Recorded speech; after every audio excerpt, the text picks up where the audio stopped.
Grabe yung nangyari sa Tacloban, sa San Jose, Tacloban. Hindi to nakakatuwang pangyayari.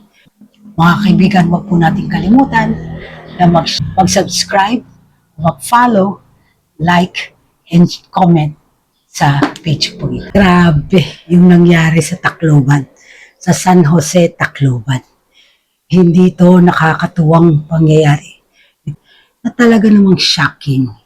Nababalitaan lang natin ng ganitong mga pangyayari sa Amerika, sa ibang bansa, pero never in the Philippines. Nangyari sa ibang bansa. Dalawang minor de edad, isang 14, isang 15, nagkaroon ng access sa baril. Baril na pag-aari ng Philippine National Police at ng isang security agency. Nakakalungkot. Yan ang katanungan, sino may kasalanan? Mga bata ba? Mga magulang nila, yung mga guardians nila, o yung eskwelahan, yung batas, o yung gobyerno. Sino nga ba talaga? Well, kung akong tatanungin, unang-una, ang may kasalanan dyan, yung mga bata. Oo, menor de edad nga sila.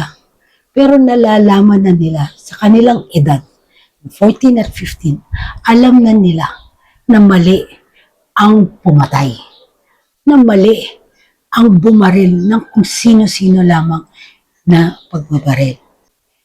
Pero may kasalanan din dyan yung mga magulang o yung mga may-ari na itong mga baril na ito. Bakit kamo? They gave access to the kids. Dahil hindi mahahawakan ng mga batang ito yung baril kung itinago nila ng tama. Para dun sa pulis, sorry pero hindi ako agreeable na tinuruan mo sa batang edad ang pamangkin mo na humawak ng baril, na pumutok. Alam naman natin na tatapang ang tao kapag may hawak na baril. Lalo pa sa kang opisyalis ng PNP. Yun nga lang na alam niya na ang tiya niya ay isang pulis. Tumatapang na po ang mga kamag-anak, lalo na ng mga batang kamag-anak, knowing na anumang gulo ang gawin niya, may tatanggol sa kanyang pulis. Hindi ba? Lulusot sa kaso. Ngayon kung tungkol naman dun sa batas, sabi nga pag minor de edad, hindi makukulong. Ako, honestly, hindi ako pabor sa ganun. Kung ito ay capital criminal case, the kid should be tried as an adult. And these kids know kung gaano kadelikado yung baril. Baka mapaniwalaan pa tayo na nabully sila. Kung ang binaril nila yung mga binulit, nagbully sa kanila.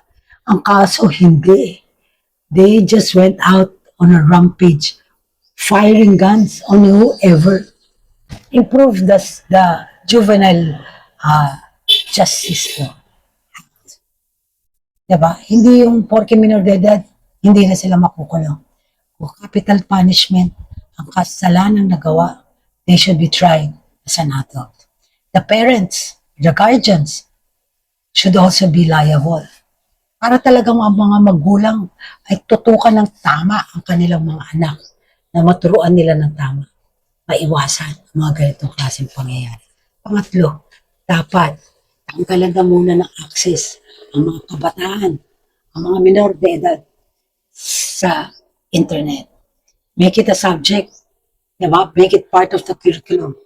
They shouldn't be given, so much time to access the internet. Kasi, alam mo yung mental health nila, dyan lalo na, nagugulo. Lalo silang naka-i-employ dyan. Enough is enough. We have so much study already proving that it's not worth it for the kids to have full access sa internet, sa SOCMED and whatever. Diba? Yan lang naman ang sa akin, mga kaibigan. Ako, galit talaga ako. Galit na galit ako. Dahil hindi ito tama. They should be punished. Kawawa yung naging biktima nila. 3 namatay, 7 ang nasugatan. At meron doon nasa ICU. No. They should be charged as adults together with their relatives or the parents who gave them access to these cuts. Yan lang po. Sana gawin yung tama ng ating gobyerno. Sana hindi natin hahayaan na may maging sunod pa itong incident na ito. Maraming salamat and have a good day. Bye!